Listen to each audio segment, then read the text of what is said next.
Adam alayhi salam, our father, was a little bit different.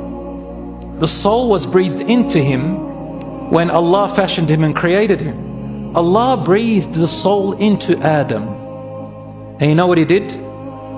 He sneezed. He sneezed. And when he sneezed, Allah said to him, "Say ya Adam, Alhamdulillah." And so we said Alhamdulillah. Great praise and gratitude to Allah. Then Allah says, "Yarhamuka Rabbuk." Your Lord gives you His mercy. That is why we Muslims say it.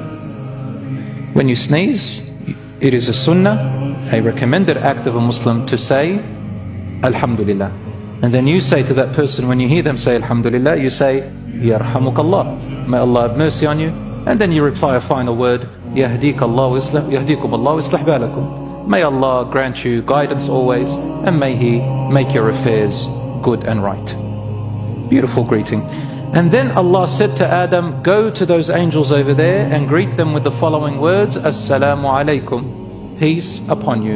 And they replied, Wa alaikum assalam, and peace be upon you. And this is our greeting.